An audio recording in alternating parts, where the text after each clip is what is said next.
Olá, olá a todas e todos. Meu nome é Alex Degan, sou professor do Departamento de História da Universidade Federal de Santa Catarina e faço parte do LAPS, né, do Laboratório de História Pública da UFSC, do curso de História. Né. E hoje eu estou aqui pela primeira vez, então aprendendo, como todos e todas aqui, né, a fazer uma live. Vou testar aqui esse equipamento improvisado.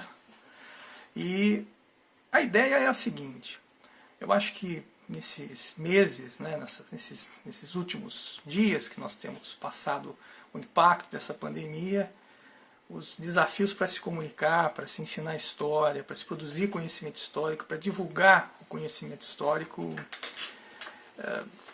eles apareceram de forma gritante, não é? E aí todos nós estamos tendo que aprender a mexer com aparelhos, a fazer lives, enfim. Para mim tem sido um desafio muito instigante e importante. E aí, para a conversa de hoje, eu decidi chamar não só um amigo, uma pessoa que trabalhou comigo um bom tempo, mas também uma pessoa que entende do riscado, né? Deixa eu ver se eu já consigo colocá-lo aqui na conversa. Aqui, vamos lá.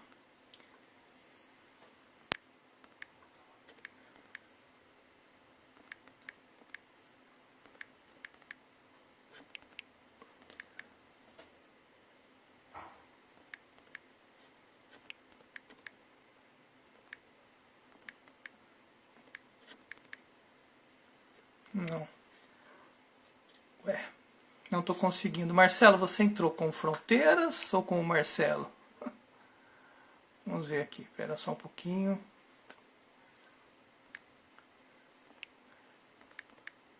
Agora acho que vai.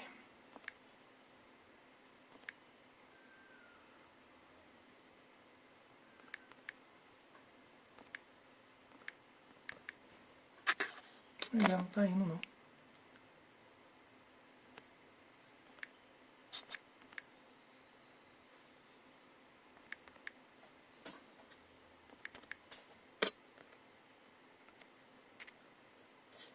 Bom, eu estou tentando aqui encontrar o nosso convidado, que é o professor Marcelo de Souza Silva.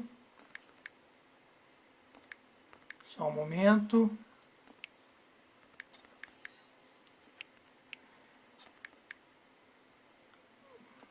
Não.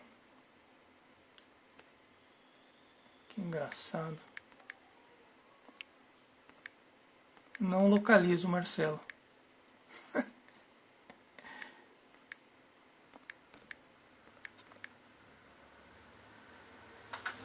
Ué, peraí que eu vou tentar comunicá-lo. Só um momento, pessoal.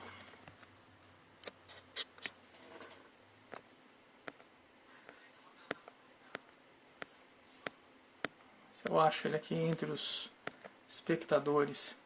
Ele não está aqui ainda não. Que coisa.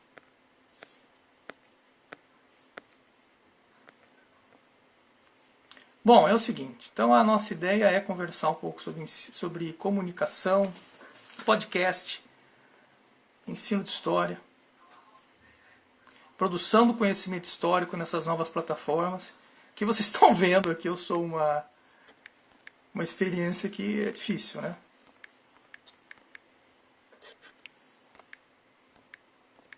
O nosso colega, o nosso convidado ainda não está online. Deixa eu escrever para ele aqui se ele está aqui, só um momento.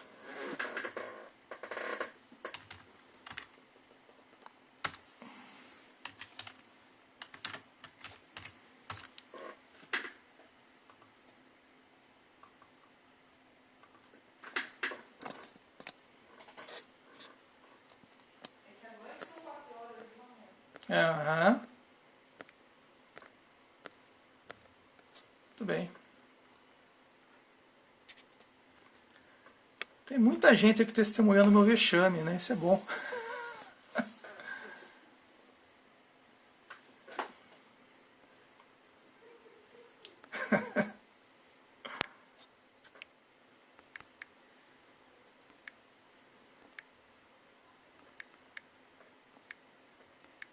Tá, que será que caiu a internet dele? Ué? Ah, agora foi. Muito bem.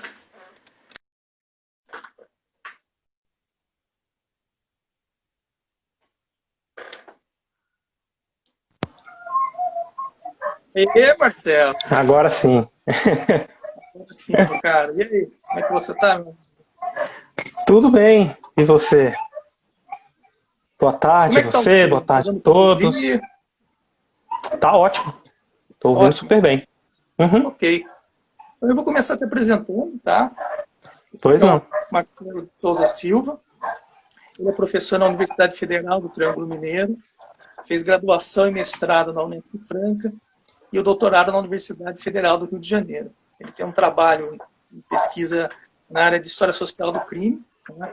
É professor de Uhum. História do Brasil Colonial e de Ensino de História também. E Isso. ele tem há um bom tempo um trabalho de divulgação, de produção e de comunicação histórica num portal, não é só um podcast, a gente vai poder conversar um pouco mais sobre isso, chamado Fronteiras no Tempo. Não é? E, enfim, Marcelo, é um prazer te receber aqui. Marcelo, nós trabalhamos juntos lá em Minas, não é? Uhum. Fala aí do sertão, não é? Do sertão Uhum. da farinha podre. E a ideia é conversar um pouco sobre a sua experiência no podcast, tá? Eu queria começar com a provocação, né? Eu coloquei no cartaz a Uhum. figura do Chacrinha, né? Quem não se comunica, se comunica, que é uma figura polêmica. E eu queria começar com essa ideia, história comunica, é preciso comunicar, como é que funciona isso, Marcelo? Bom, Alex, primeiramente, cara, eu queria agradecer a você, o convite, também aos integrantes do Laboratório de História Pública da UFSC, por ter me chamado, né, para bater um papo aqui com vocês. Para mim é um prazer falar contigo.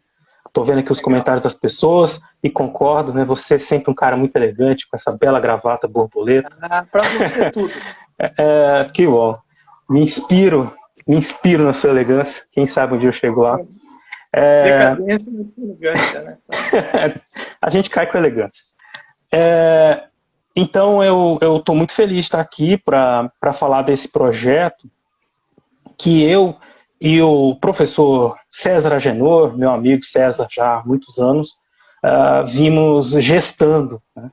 Então é uma coisa que nos acompanha desde a graduação. Vou contar um pouco dessa história para vocês hoje, e eu espero espero que ela possa ajudar vocês de alguma forma a pensar sobre essa mídia, o podcast, sobre como ela pode atingir as pessoas, né?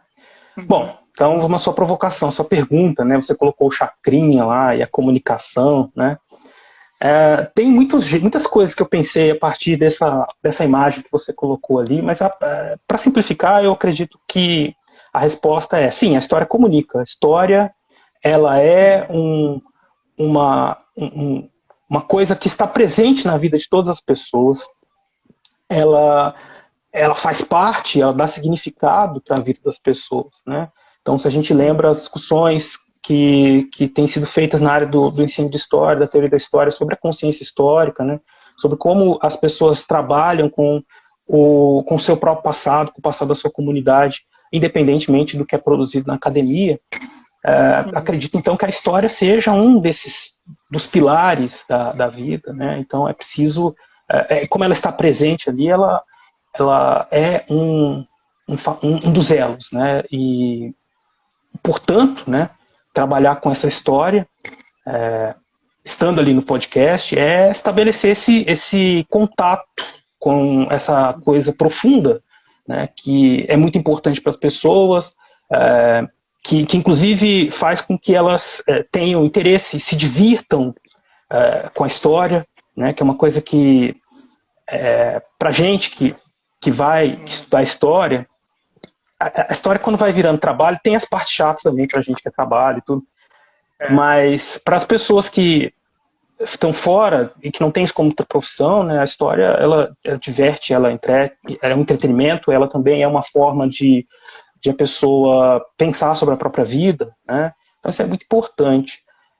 E ela está presente em muitos lugares, como eu disse, muita gente falando sobre história, e aí é por isso que é difícil separar, né, essa sua pergunta, de uma reflexão sobre história pública, né? Que é a motivação do laboratório, é uma reflexão que eu e o César nós vimos fazendo, né? Apesar de o nosso podcast ele ter surgido de forma absolutamente despretensiosa em termos... era uma experiência, né? Não tinha assim uma pretensão de um grande projeto, mas que foi crescendo. Nós partimos para esse... Nós fomos nos aproximando dessas discussões sobre história pública, né? E tentando, no primeiro momento, entender, né, o que é a história pública e nos reconhecendo em algumas das definições, né, da história pública. Diga. Tá, eu acho que antes de a gente começar a falar do podcast, da experiência e de como é que isso foi se transformando, você falou duas coisas aí que eu queria que você desenvolvesse. Primeiro, que a história, eu sempre digo isso para os alunos e alunas, o passado não é monopólio do historiador e da historiadora, né? Ainda bem, né? Isso é uma coisa até meio maçante, por vezes. Mas tem um lado também complicado, né? A gente vê como a história ela virou, e não é de hoje, mas enfim, ela tem sido alvo de conflito, de vários confrontos e de disputas, né? E você também falou desse campo da história pública. O que você entende por história pública? Como é que você enxerga a sua atuação como professor de história, como historiador? Você deu aula há muito tempo na educação básica também. Sim, sim. O que é história pública para você dentro dessa nossa arena?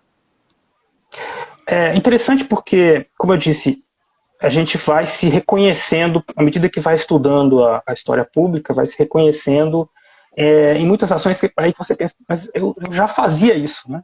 Fazia história pública e não sabia. Isso acontece muito. Então, porque ela engloba uma série de ações, no meu ver, né, que estariam ligadas aí a essa história que está presente em diversos espaços, que às vezes ligadas ou não à história acadêmica, e sobre a qual todo mundo fala, se interessa, e também pessoas fazem comemorações, ações, né, ligadas a essa história. Eu me lembro muito de uma...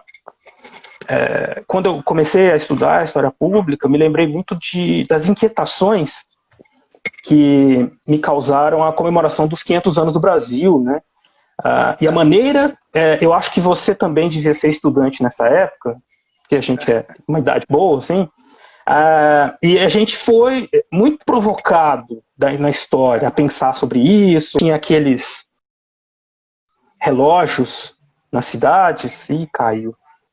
O que aconteceu? Tá me ouvindo, Degan? Tá me ouvindo? Tô ouvindo. Ah, que bom. E aí você tinha aqueles relógios, né, da contagem dos 500 anos e comemorações oficiais, né?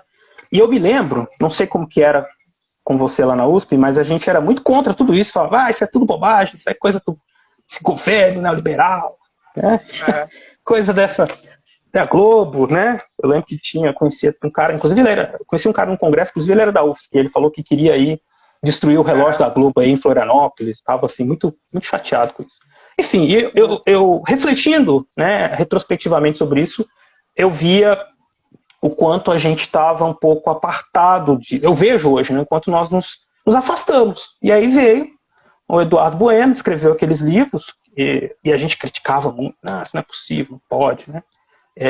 E eu acho que nós ali estávamos já perdendo um espaço, né? Perdendo um espaço, e aí entra aquele outro comentário seu, né, que é da autoridade. Nós colocávamos uma autoridade que não era socialmente reconhecida, e as pessoas demandavam dos historiadores, né, da comunidade. Eu não estou dizendo que ninguém respondeu, eu estou falando da minha perspectiva ali de estudante, né, observando a coisa. É lógico que houve uma movimentação dos historiadores do Brasil 500 anos, evidente, muitas, né? Mas eu acredito que ali, então, para mim, a gente tem um divisor de águas e uma expansão a partir dos 500 anos da inserção dos historiadores nesses assuntos. É interessante você falar isso. Estou pensando nisso, eu me lembro na época saiu uma longa reportagem numa dessas revistas, acho que Veja ou Isto É, e eles entrevistavam o senador Antônio Carlos Magalhães, né, o Toninho Marvadeza. e ele entrava numa discussão entre historiadores, onde é que o Cabral teria chegado, era uma coisa assim... eu também me lembro, você dizendo isso agora, me reconheci, eu tinha um pouco esse incômodo, mas também essa sensação de que a gente estava perdendo um espaço importante, que a gente tinha que entrar na disputa, em fazer, produzir conhecimento e comunicar, né? E a ideia de fazer o Fronteiras já começou nessa época? Como é que foi? O que é o Fronteiras no Tempo? E você me disse que é o podcast em atividade mais antigo no Brasil, dedicado à história. Isso. Não surgiu nessa época. Não surgiu nessa época a ideia evidente do podcast, porque não existia, né? O podcast, ele, quanto mídia, ele tem uma origem ali no começo dos anos 2000, então a gente nem conhecia, né? Nós começamos a ouvir... Nossas preocupações com divulgação de história estavam presentes ali na graduação, né? Eu e o César estudamos juntos, né, na Unesp, em Franca. Então, a gente conversava sobre esses assuntos com outras pessoas também. Já tínhamos tido, inclusive, ideias assim, de criar uma revista eletrônica, isso lá em 2002, 2003, né? Um blog, né? Quando começou a surgir essa coisa do blog. E aí, um blog. Todo mundo já era uma coisa. Quem não, né? Todo mundo teve um blog, claro. Que também era uma coisa muito criticada, né? Coisa de adolescente e tudo, diário eletrônico, mas a gente viu ali algum potencial. E em 2006 o César... Já na graduação? Na graduação. Não, entra nessa divisão da graduação, no final da graduação, começo da pós-graduação, né? Não eram debates sistemáticos, nem a gente estava fazendo era uma discussão, eram conversas mesmo informais, sempre, né? Até que surgiu, por ideia do César Agenor, que é meu companheiro no Fronteiras, o blog. O blog ele criou em 2006, teve vários formatos, tem um dos formatos que está até online hoje em dia ainda, né? Que é que se vocês procurarem lá no Blogspot, do Blogger, né? Do Google, tá lá ainda. Ele tem um monte de coisa interessante lá, mas tinha de tudo, né? Inclusive poesias, né? Eu lembro que eu fiz uma série na época da Copa de 2010 sobre a Copa no YouTube, coloquei dos melhores jogos, né? Enfim, então foi daí. E nós já ouvíamos, né, muitos podcasts, principalmente o Nerdcast, que é o podcast mais conhecido até hoje no Brasil. E aí nós víamos, e nós estávamos dando aula, quer dizer, então já tinha terminado o doutorado, ele também terminou por essa época aí. Nós estávamos dando aula, eu dei aula no ensino básico um tempo, sexto ao ensino médio, via nos meus alunos, eu sentia todos aqueles problemas que os professores sentiam, das dificuldades de trabalhar diversos temas, de chamar atenção, de promover um ensino significativo, né? Buscava pôr em prática tudo aquilo que a gente aprende, como por exemplo, tentar criar laços com os alunos, no sentido de fazer com que eles vejam um significado daquilo que você está ensinando para eles, está trabalhando junto com eles, enfim. Mas ainda assim tinha muitas dificuldades. E fiz algumas experiências com o uso do podcast na sala de aula, não produzindo, mas apresentando, pedindo para os alunos ouvirem, né? E eles adoravam, achavam muita graça em tudo, né? E legal. Porque era diferente. Você usava podcast como um instrumento de ensino?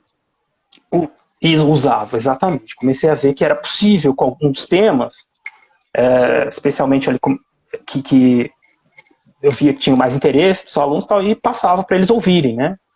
Os que ouviam, eu vi uma resposta muito boa, né? E o César também, com essa... Oi? Não, os que isso... os que ouviam, né? Não sei.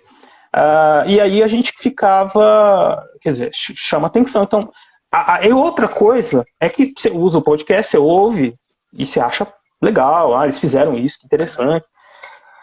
E aí você começa a ver que é um espaço que precisava dos historiadores para falar sobre aquele tema. Não que a gente seja a autoridade máxima, no sentido de... Apesar de a gente, às vezes, se colocar nesse ponto, né? Mas é que você ouvia e falava, bom, ele falou sobre isso, mas faltava falar sobre esse assunto, sobre aquilo. Ou faltava não deixar essa questão resposta, ou não... Então, a gente via que faltava muita coisa, né? E tinha, assim, o que comumente a gente chama de canelada, né? Muitas. Coisas que às vezes podiam até caneladas, coisas que às vezes podiam até atrapalhar na compreensão, né, da história. Então, às vezes você via lá assim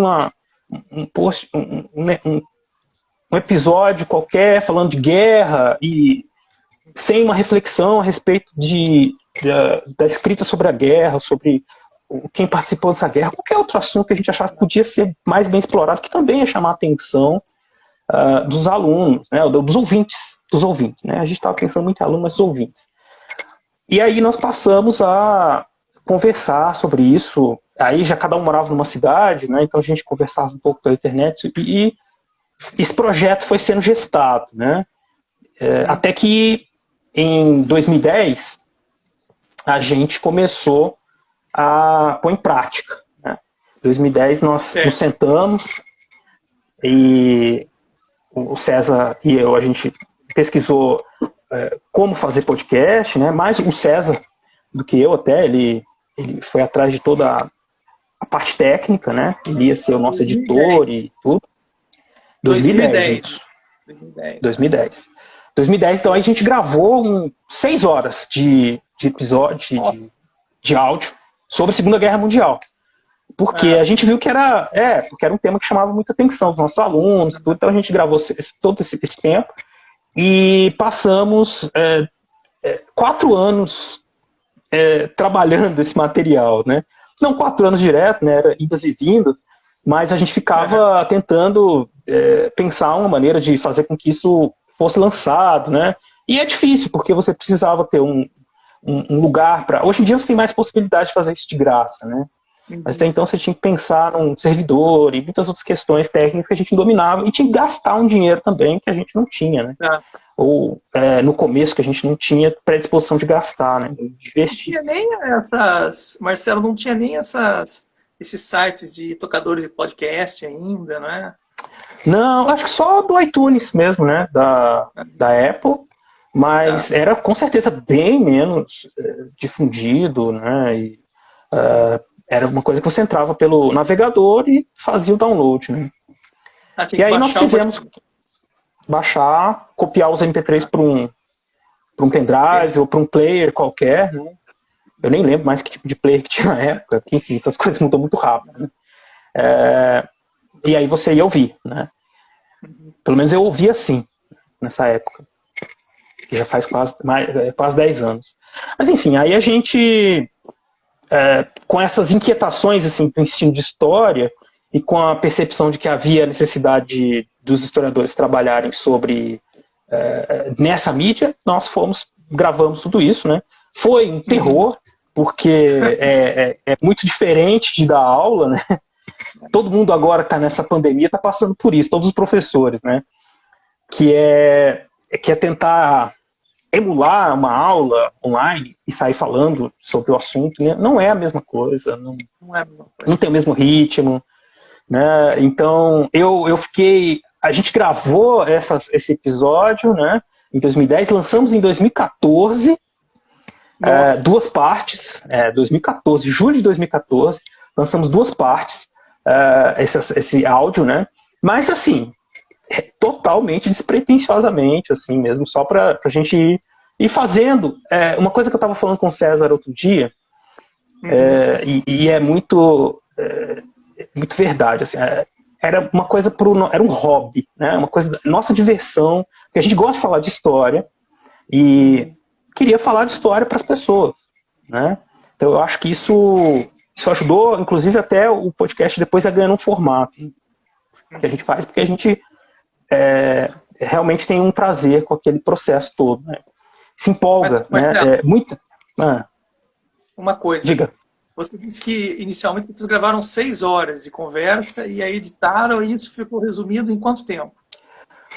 Olha, eu tenho que 2 programas de aproximadamente 2 horas, tá? Mais ou menos. Mas tem muita coisa que cortou, assim, por exemplo, a gente ficou uns 45 minutos falando da crise de 29. Dava para fazer um episódio só sobre a crise de 29. Aí, porque a gente queria falar de tudo, né? Hoje em dia a gente consegue recortar melhor. E, enfim, a gente lançou e começou o investimento também, porque a gente pagou um servidor, né? A gente pagou O César mesmo fazia a edição, né? Porque é um processo longo, né? Assim, de limpar o som, né? Então a gente está falando aqui agora, se fosse pegar esse áudio e transformar no podcast, tem que tirar os ruídos, né? Colocar vírgulas sonoras, colocar uma música de fundo, né? Para que não fique tão monótono. A gente foi aprendendo isso aos poucos, que a edição é uma coisa muito importante, né? Quando é que a gente aprendeu isso? Quando a gente conseguiu um editor profissional, né? O César, ele manda muito bem na edição, muito bem, mas quando em 2016, no nosso episódio número 12, porque os episódios eram para ser mensais, mas era difícil fazer todo mês, né? Lógico. Porque, enfim, a vida continua fora dos podcasts. A gente, em 2016, lançou, a gente conseguiu um editor, que é o Adriano, que mora lá em Pernambuco. Ele faz edição para vários podcasts, vídeo, né? Cara, excelente editor, assim, ele conhece, ele consegue, a gente sempre fala assim, que o Adriano, ele dá fluidez para a conversa. É impressionante, assim, ele pega nossa conversa bruta. O César falou assim, que a cada 10 minutos de material bruto é necessário 60 minutos para editar, né? Então é muita coisa. E o Adriano consegue deixar isso agradável de ouvir. Isso é muito importante para que o podcast tenha, além do conteúdo evidente, né, que é primordial, fazer com que ele tenha esse formato mais agradável de ser ouvido, né? Apesar que também tem umas coisas estranhas que eu descobri. Estranha não, né? Mas eu descobri que tem gente que ouve podcast na velocidade vezes 2, cara. Ou mais rápido até que isso, né? A pessoa pega no player, sério. É muito comum. Eu me senti assim, um alienígena, porque eu nunca fazia isso, né? Mas muita gente faz. Pega, coloca no player assim, a velocidade vezes 2 e vai ouvindo numa velocidade mais rápida, porque aí fica mais rápido de ouvir, sabe? Falei, ok, né? Todo aquele trabalho, tipo, a música, aquele clima criado. E de repente a pessoa tá ouvindo a minha voz com uma voz de pato, né? Mas tudo bem. O importante é o conteúdo, né? Enfim, aí nisso pode falar. Vocês começaram então começaram a publicar mesmo em 2014. 2014, exatamente, com a Segunda Guerra. Aí 2014 para cá ele continuou até hoje que está na atividade. Sim, não parou, né? A gente teve alguns interstícios, vamos dizer assim, né? Por questões mesmo de, como eu disse, né? A vida, né? Atrapalha, assim, às vezes não dá para ficar. Nós temos nossas aulas também, né? E a vida acadêmica. Então isso foi complicado no começo, né? Mas a gente investiu. Eu vejo que muito por conta dessa paixão por falar de história, né? A gente chegou, uma época, a gastar bastante dinheiro com isso todo mês, para pagar o editor, para fazer as publicações, né? Mas o que faz o podcast se manter hoje em dia, continuar, né? Além, evidente, da nossa paixão, é o financiamento coletivo. Né? Então nós de 2014 para cá nós já lançamos 75, 77 episódios. Eu e o César eu e o César nós estamos tentando decidir qual que é exatamente, se é 75, 77, né? Mas enfim, nesse meio tempo a gente conseguiu muita gente para nos ajudar, né, financeiramente. Então hoje em dia o podcast ele se sustenta, né, por meio a gente tem um site de financiamento coletivo, que é o Padrim, né, e lá nós convidamos os ouvintes a se tornarem nossos padrinhos e madrinhas. Nós aí, evidente, tem muitas categorias de ajuda ali, né, de R$1 a R$50, tem alguns padrinhos que dão mais até, e aí a gente consegue manter, o podcast ele se sustenta, né, a gente grava, paga o editor, né. E aí tem algumas outras coisas que foram acontecendo, né? Que o podcast foi crescendo. Nós mantivemos aí uma regularidade de lançamento dos episódios. A gente foi desenvolvendo uma cara para o programa. Foi uma coisa que chegou lá pelo episódio 8, mais ou menos.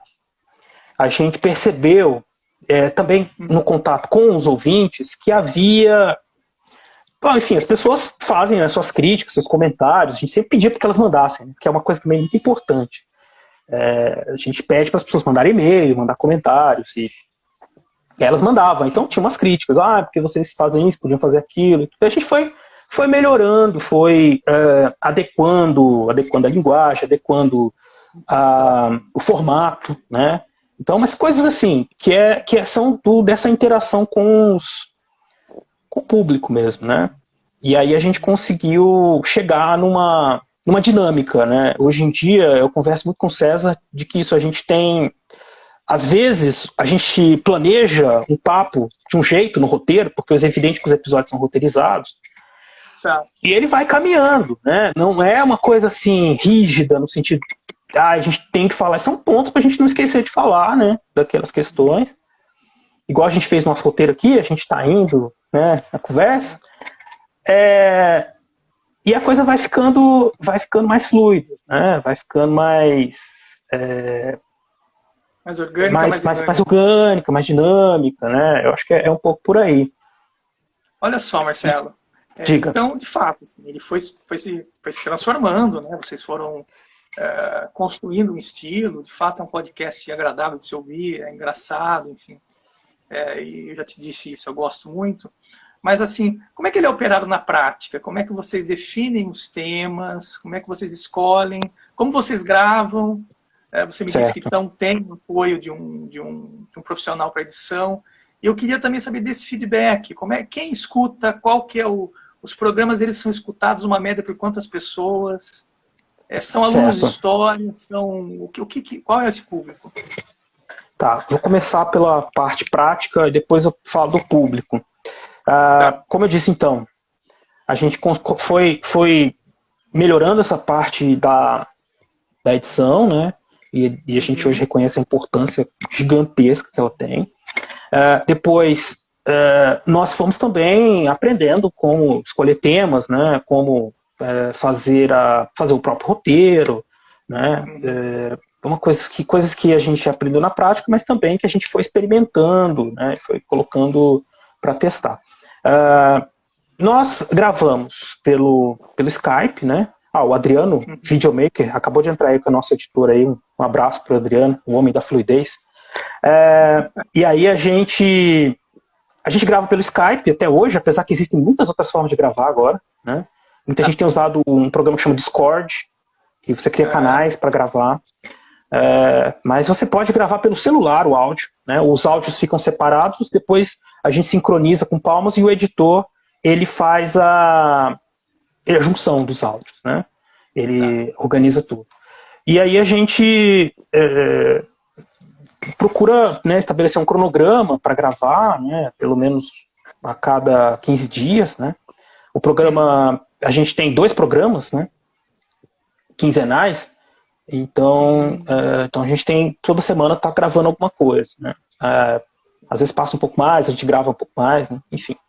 E aí, então, o que nós fazemos? Nós passamos, depois desse processo de edição, o editor manda pra gente, a gente faz ouve uma prévia, faz alterações, grava a introdução, né? Porque também tem aquela coisa, às vezes a gente faz a introdução no dia, às vezes a gente faz depois, a gente coloca depois também os recados finais, leitura de e-mails, né? Então a gente constrói todo ele dessa maneira aí. Bom, quem que ouve o programa, né? Todo tipo de gente, né? A gente tem ouvintes desde pessoas que são assim, interessados por história, né? Que não tem nenhuma formação, nem em ciências humanas. Nós temos... enfim, o público é variado, né? Tem estudantes de história, tem... enfim, não tem... E a gente tem... quantos ouvintes, né? Bom, aí tem outra história que tá ligada ao crescimento do podcast, porque a gente, no começo, tinha uma média de 1.500 a 2.000 downloads por episódio. Em outubro de 2017, nós entramos no Portal Deviante, que é a casa do SciCast, que é o maior podcast de divulgação científica do Brasil. Um pessoal, muito gente boa, vale a pena vocês conhecerem. É um portal que ele reúne vários podcasts de ciência. Vários podcasts, exatamente. E nós entramos nesse portal e conseguimos uma audiência muito grande. A partir daí, nós passamos é uma longa história, vou resumir.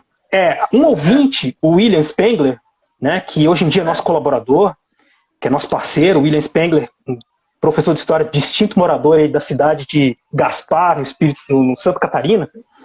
Ele nos ouvia, ele nos ouvia e sempre mandava comentários, né? Então a gente falava lá, Guerra de Canudos. Aí ele mandava um e-mail enorme, Guerra de Canudos, comentando e tudo, assim, né? Inclusive hoje em dia ele faz parte do programa, ele tem um bloco no programa que se chama Recordar é Viver, que ele pega o que a gente falou no episódio passado e complementa tudo, né? Eu conto uma história, é bem legal, bem no finalzinho do programa, assim, é como se fosse então, era um ouvinte, é que ele faz parte, mas é porque o William, ele é um dos participantes do SciCast, né, um dos especialistas em história, porque o SciCast fala de todas as áreas, né, do conhecimento. Legal. E o Adriano lembrou que agora que foi ele que, o Adriano que é o editor, ele que apresentou para o pessoal do Deviante, que eu tenho o SciCast, ou Fronteiras, né? Então tem essa história também, que esse eu não sabia. E ele editava o SciCast. Olha aí. Então foi a partir do nosso editor que a gente conheceu, tá vendo? Revelação em primeira mão, porque eu não sabia também. Eu não lembrava, né, Adriano? Desculpa. Mas, enfim, aí a gente entrou e passou a ter uma média de 10 mil downloads por episódio. Tá? Tem alguns episódios que... 10 mil. Tem alguns que tem mais. 10 mil por episódio, mais ou menos. Poxa, e aí... Pois é, bastante gente, né? Até um pouco assustador. Assim. Pois é, a gente tá falando com muita gente, né? São 10 mil downloads, né? Não dá pra dizer exatamente quantas pessoas ouviram, se a pessoa ouviu mais de uma vez, enfim. E aí, aí sim, então, a gente passou inclusive a gente entrou no Deviante com um episódio que fez muito sucesso, né? Que é sobre a Revolução Russa. Então foi em outubro de 2017, a gente lançou esse episódio sobre a Revolução Russa, lógico. E foi muito comentado, né? Porque vieram chamar a gente de comunista, que os comunistas são assassinos, né? Inclusive, se você entra hoje em dia lá no post do Portal Deviante, que tem esse episódio, tá lá os comentários, os haters, né? Que é uma coisa que por incrível que pareça, né, essa polêmica, essa coisa ajuda, né, na divulgação, né? Esse engajamento, né? Tanto que você vê um dos fatores para fazer o podcast crescer para você ficar ter assim, um reconhecimento, visibilidade, é isso, você se engajar nas redes sociais, né? Assim, é uma coisa de perfil também. Eu e o César, a gente falou que a gente precisava ter alguém para cuidar disso, porque a gente não consegue ter tempo de ficar lá todas as redes e olhando tudo, e sem comentar tudo, você tem que... Não é só tempo, também tem que ter assim, um perfil, uma certa paciência, estômago também para aguentar, né? Nem sempre a gente tem. É difícil. Mas isso ajuda também. É o engajamento. A gente prefere manter assim, um contato com os ouvintes que mandam e-mail, que são ouvintes mesmo, né? E aí isso ajuda a gente já de alguma maneira. Bom, então, falei do público, esqueci de falar, falei do William Spengler, do Adriano, que fazem parte da equipe, mas eu não posso deixar de citar também o Augusto, Augusto Carvalho, que faz as artes dos episódios, que também é uma coisa importante. Ele é publicitário, apesar que na época que ele começou com a gente, ele era estudante de publicidade ainda, né? Hoje em dia ele é publicitário, então ele faz todas as artes pra gente já desde então, né? E ele tem nos ajudado bastante, né? Marcelo, a gente tem visto agora, por conta da pandemia, e não só por isso, né? Porque tem agora um acesso muito mais fácil para gravar, para tirar fotografia, para editar, não é? Pensa bem, de 2010 que vocês começaram até hoje, né? Até eu consigo fazer uma live, então isso já é um indício. Mas a gente tem visto, por conta da pandemia e também pela disputa de narrativa, uma explosão de canais e podcasts, enfim. E uma explosão muito salutar, muito positiva dentro da universidade. Né? Você acredita que esse vai ser um campo futuro do trabalho do historiador? E se você concorda com isso, Como é que as graduações em História deveriam responder a isso? Elas estão respondendo, então? Como é que você enxerga? É que você está atuando há um bom tempo, né? Certo. Primeiramente, queria mandar um abraço para o Augusto, que entrou aí agora, que faz nossas artes. Muito obrigado. Só também comentar aqui que a Cláudia falou que dos comentários polêmicos num episódio que a gente fez chamado Nazismo de Esquerda, que Nazismo de... é isso, inclusive participaram desse episódio o Marco Sorrilha e o William Spengler, e a gente falou um pouco sobre essa polêmica aí, né, e aí é lógico, mas Esse foi mais... choveu, acho que foi o mais polêmico, assim, mas foi de propósito, porque você perguntou assim, como é que escolhe os temas? A gente escolhe temas, proximidade evidente com coisas que a gente conhece mais, lógico, e também um pouco nesse diálogo. A gente trabalha muito com a história do Brasil, que a gente conhece, gosta muito e acha que tem muita coisa para se falar, da história do Brasil, porque ela nem sempre é valorizada pelos alunos, pelo público em geral, né? Ou tem outras pessoas que se apropriam, que trabalham a história do Brasil mais que divulgam muito a história do Brasil, que eu acho que a gente podia divulgar mais. Por exemplo, quando a gente faz sobre Guerra de Canudos, Revolta Vacina, Revolta Chibata, né? A nossa ideia, nosso mote é justamente trazer essa perspectiva do cidadão, do indivíduo que não é, que se rebela, né? Que busca direitos, que luta, né? Então a gente tenta construir essas reflexões com as pessoas. E aí entra na resposta dessa pergunta que você fez, né? Se é um espaço para o historiador. Sim, porque tem que ser, né? Eu tô muito... Tem que ser, não tem mais jeito. A pandemia, ela forçou muita gente a entrar, e eu acredito, eu estou muito otimista com relação a isso, porque a gente vinha num processo, desde o começo dos anos 2000, de que os espaços públicos de debate sobre a história estavam sendo dominados por não historiadores, e de novo, não tem problema não ser historiador, mas a gente estava fora, então a gente tem que estar dentro. E aí, quantitativamente, a gente estava perdendo. E eu acho que a gente gradualmente vai ganhar mais espaço. E por que eu fico otimista com relação a isso? Porque tudo isso que a gente discute na universidade e que a gente produz de conhecimento, chegando a esse público mais amplo, nós vamos conseguir resultados, vamos conseguir transformar, né, o pensamento sobre a história do Brasil, sobre a nossa história, sobre o mundo. Acredito que de uma maneira muito efetiva e positiva, né? E aí a gente inverte essa situação, quer dizer, você tem os espaços públicos, às vezes tem uma discussão sobre a mídia, né? Televisão, rádio, que são muito concentrados no Brasil, então a gente não consegue espaço para isso. Você tem na televisão assim, o historiador da hora para falar, né? Então a Globo sempre chama o mesmo historiador. Ou as outras redes de televisão, de rádio, né? Ou às vezes muda, né? Agora aí parece que outro dia eles chamaram a Djamila Ribeiro porque ficou muito feio, porque eles ficaram falando de racismo e não tinham chamado nenhum intelectual negro para falar, né? Mas meio a pressão vai acontecendo, eles vão chamando, mas é pouco ainda.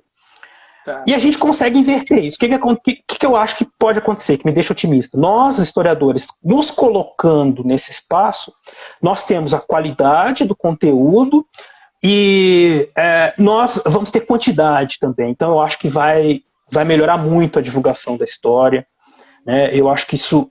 Eu tenho sim essa esperança que isso vai ter um efeito muito positivo na maneira como as pessoas compreendem a política, a história do Brasil, como elas... Não estou dizendo que vai resolver todos os problemas do mundo, mas eu acho que nós vamos ter assim, um cenário em que nós vamos poder, a despeito de todos os problemas que políticos nós temos, né, enfim, nós vamos ter um espaço melhor de debate, né? Aí como que as graduações... pode falar. Você falou uma coisa que eu achei perfeita. Era um espaço que, de fato, o passado não nos pertence, não é monopólio do historiador acadêmico, da historiadora, do professor e professora de história, mas era um espaço que a gente estava ausente, né? E se a gente olha outros países e outras academias, o próprio papel do jornalismo de divulgação científica, da história voltada para outros espaços e outras mídias, isso já é uma realidade. E a gente, de fato, lida mal com isso, né? E isso é importante, essa sua preocupação. Mas e as graduações em História? Você já trabalhou em 2 graduações, mais, né? Trabalhou em faculdades privadas, mas Uhum. trabalhou numa estadual no Paraná, está na Sim, Federal do Triângulo Mineiro agora, trabalhou na educação isso, básica. Como é que está a isso. formação? A gente está pensando nisso? O que você acha que pode melhorar? Porque, de fato, a gente tem um rigor de formação acadêmica, que eu acho importante, a gente não pode abrir mão dela, mas Lógico. esse campo da comunicação, da produção de um conhecimento voltado para outros espaços. Como é que está isso daí? O que a gente pode crescer? Bom, então, como você disse, né, essa questão do ensino, em todas essas lugares que eu trabalhei, né, eu passei, trouxe um pouco dessas preocupações. Vejo que entre nós, né, tem crescido essa inquietação, né, de tentar chegar na sala de aula e atingir os alunos de uma maneira mais significativa. E vem crescendo, né, lentamente, eu acho que, como disse há pouco, vai acelerar, mas vem crescendo as experiências. Eu e o César, a gente estava conversando, muita gente procura a gente, ex-colegas, amigos, né, para falar sobre isso. Tô a fim de fazer isso. Você mesmo, a gente conversou, né, sobre isso, e hoje em dia você usa isso nas suas disciplinas. Eu acredito que isso tem que ganhar mais espaço, né? O César, por exemplo, esse semestre, ele dá aula na Universidade Católica de Santos. Ele está trabalhando com uma disciplina de História Pública, Divulgação Científica de História, e em que os alunos estão estudando essa produção, né? E vão produzir também, né? Então, eu acho que um caminho é fazer com que as atividades práticas da formação envolvam cada vez mais a produção de material de divulgação científica. Não precisa ser só podcast, né? Hoje em dia, a produção de vídeo, ela tem crescido, né? Tem sido tornado menos complicado, né? E eu acho que a pandemia tem feito a gente aprender na marra, né? Como faz, né? Vídeo, edição de vídeo, né? E aí, então, tem um espaço. A gente, como você mesmo disse, tem o rigor da formação, pesquisa, né, a formação teórico-metodológica, que tem que estar presente, inclusive, na produção desses materiais, porque eles não podem ser materiais vazios disso que é o cerne da nossa profissão, da nossa formação, que é o pensar a história também, né? Mas a gente tem que transformar isso e entender esses mecanismos para transformar isso não numa linguagem simplificada, porque eu não acho que divulgação científica seja isso, só essa simplificação, né? Mas de fazer com que ele se torne uma palavra que gera polêmica quando usada, né? Que até eu vi pela primeira vez não pela primeira vez, mas o Marcos Sorrilha fala, né? Que é um produto, né? A história é um produto. E eu concordo com ele. A gente cria alguma coisa que as pessoas vão consumir, de certa forma, não no sentido, né? Pagar por aquilo, e a gente precisa que isso tenha um formato, precisa que as pessoas entendam aquilo, né? E se sintam, interajam com aquele produto que você cria, né? Então, a gente tem que trazer isso para a graduação. Uma coisa que você falou aí que eu fiquei com essa curiosidade. Professores e professoras da educação básica, eles procuram vocês pelos e-mails, pelas mídias, sugerindo temas ou relatando experiências de uso? Sim, a gente... Inclusive, aqui nos comentários, tenho visto vários professores dizendo que usam na sala, né, nas disciplinas, né, enfim, muita gente tem utilizado o podcast, né.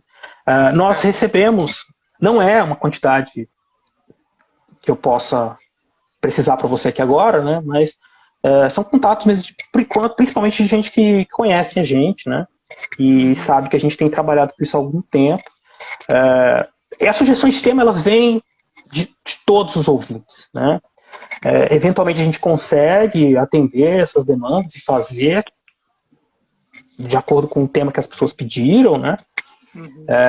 Mas sempre as perguntas são de todo tipo, né? Se perguntam, às vezes, e muitas vezes a gente não sabe também, né, a resposta. A gente vai tentar descobrir, né? Por isso que uma das questões importantes é essa de você dar um feedback para os ouvintes de alguma maneira, né? Sei. E porque aí um podcast é diferente do programa de rádio por causa dessa interatividade com o ouvinte, né? Porque Tá. o ouvinte, ele é muito interessante. Todo mundo que já ouve podcast, que talvez tenha feito essa experiência de você mandar um e-mail pro cara que fez o podcast, e a pessoa te responder, você se sente assim, parte daquilo. Fala, nossa, que legal, né? O cara me respondeu ali no programa, falou meu nome, né? Então isso é muito legal. E isso gera engajamento também, né? Então é uma parte importante do desenvolvimento do podcast. Ou seja, a gente precisa pensar mesmo nas formas de comunicação, né? Não só de produção do conhecimento histórico, mas como a gente vai comunicá-lo, vai transmiti-lo, né? Para além do artigo, da conferência. Eu tenho uma colega aqui, a professora Aline, que ela fala do modo acadêmico, né? Que a gente fica ligado no modo acadêmico. E se despir desse modo acadêmico é muito difícil, né? A gente vai criando uma série de vícios e é muito complicado mesmo, né?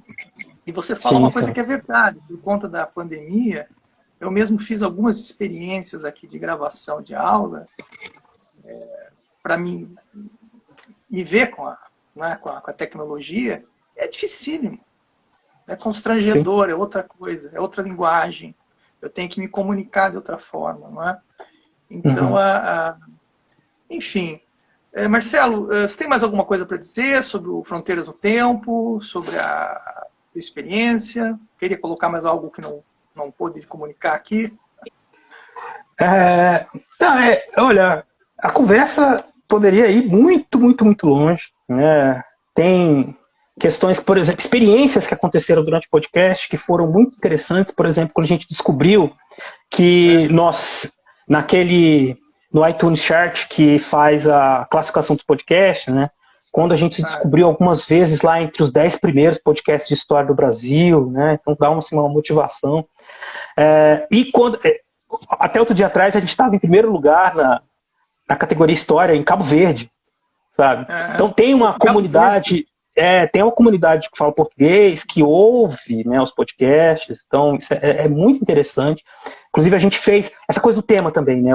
A gente pegou um tema sobre a partilha da África e a gente falou, então, história da África, basicamente. Isso teve um sucesso muito grande, cara, e respostas de pessoas de Moçambique, Angola, que ouviram, né, que gostaram. Então a gente teve... então isso é muito legal, cara, é muito interessante essa possibilidade que o podcast oferece. Quantos programas vocês já fizeram? 77. É isso, mas são 2 programas, né? Então a gente tem 48, vai sair o 49 em breve, que é do Fronteiras no Tempo, que é eu e o César e eventualmente um convidado falando de um tema. Isso é importante falar, eu não falei até agora. E nós temos um outro que se chama Historicidade, que é um programa menor, em que nós entrevistamos um pesquisador, e ele vai falar sobre o seu trabalho. Né? Então, esses já são 29. Né? O último que saiu foi sobre os integralistas, com o professor Rodrigo Cristofoletti. Então, são 2 programas diferentes, por isso que dá 77. Mas é para ser, então, quinzenal. Né? Mas como falhou vários meses, a gente vai fazer 6 anos agora em julho. Vamos ter toda uma comemoração com os nossos padrinhos e com o público em geral, né?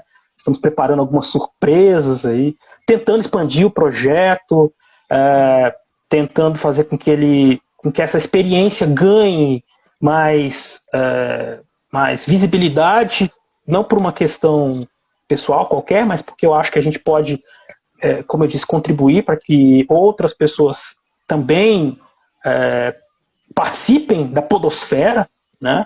Então eu acho que tem espaço para todo mundo, é impressionante, tem muito podcast, sempre tem muita gente que ouve muito, né? E como eu disse, é se aventurar, ir para cima e fazer, que a gente vai encontrar um público sempre, né? Vale muito a pena. É isso mesmo, é se aventurar, ir para cima e fazer e produzir conhecimento histórico, né? Exato. Conversar, Exatamente. dialogar, produzir história pública. Exatamente, sim. Né? Marcelo, olha, tá acabando, cara. Já foi rápido. Tá acabando, né? Foi rápido demais, cara.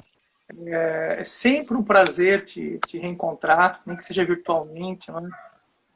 Enfim, você sabe do carinho imenso que eu tenho por você, enfim, pelo Rafa, pela Gisele.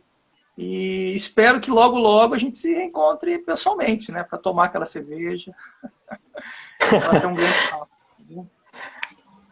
Tem uma pergunta aqui, desculpe, eu preciso responder. Se eu cadastrei o projeto como extensão, não. Isso é importante, só já vou me despedir. Não, ele não é um projeto de extensão, ele é um projeto pessoal nosso, não é institucional, né? Ele não está ligado, então, nem a Católica de Santos, nem ao FTM. Não, é um projeto meu e dele, como disse, é despretensioso, é feito com prazer, né? Não que na extensão não possa ser feito com prazer, mas ele não tem essa pretensão de ser um instrumento institucional, uma ferramenta, né, como diz ali o César, né, não vinculando institucionalmente, porque assim também a gente mantém ele com o nosso controle, por assim dizer, né. Não que não, na universidade vai ter, né, a gente também mantém o controle, mas é uma coisa desligada da nossa atuação institucional, né. Mas, Alex, eu queria agradecer, cara. Eu queria, assim, antes de terminar, mandar assim, um abraço, enfim, um agradecimento muito especial ao César, né, que é meu companheiro já de muitos anos aí de podcast. Né? Esse podcast ele existe por insistência do César, sabe? Ele é um cara que luta muito para que sua ali para editar, né, para fazer o negócio andar. Então eu tenho muito orgulho de fazer esse trabalho com ele e sou muito feliz por ter tido essa oportunidade de poder construir com ele esse projeto, sabe? Que independente de como do público, a gente não está buscando assim virar web celebridade, né, nem nada, é mais é um prazer, assim, sempre bater um papo sobre história, como a gente está falando aqui, né, e isso que eu estava falando, assim, que eu acho que é uma qualidade que nós, historiadores, temos, que o público vai gostar muito, que é esse sentar e bater um papo de história, cara, sabe, a gente faz isso tanto na graduação, às vezes tomando uma cerveja e tal, né, mas a gente está sempre falando de assuntos muito interessantes e as pessoas nem sempre veem esse nosso lado, e a gente pode passar isso. E a gente vai fazer muito sucesso também, muito sucesso, eu tenho certeza. Não estou falando eu, César, né? Estou falando nós, historiadores, no geral. E eu sei que nós vamos conseguir retomar o nosso espaço nesse debate público com facilidade, em breve. É isso, Marcelo. Eu queria agradecer novamente, né? Também agradecer as pessoas que nos acompanharam nessa live. Ela logo, logo vai subir para o nosso canal do Lápis no YouTube. Se eu conseguir salvar aqui. Dizer que assim, é um aprendizado, de fato, não é? Sim. E obrigado, viu, Marcelo? Mais uma vez, obrigado a todos e todas que nos acompanharam. Lembrar que na próxima sexta, às 15 horas, nós teremos mais uma live, se eu não me engano, o tema é sobre ensino de história, não é? Mas, enfim, posso estar equivocado, mas teremos uma live na quinta-feira, né?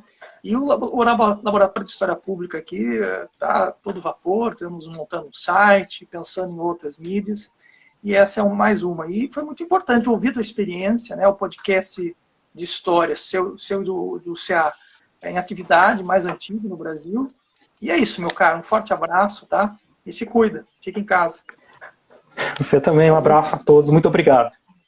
Até mais, meu caro. Falou, pessoal. Até mais. Tchau, tchau.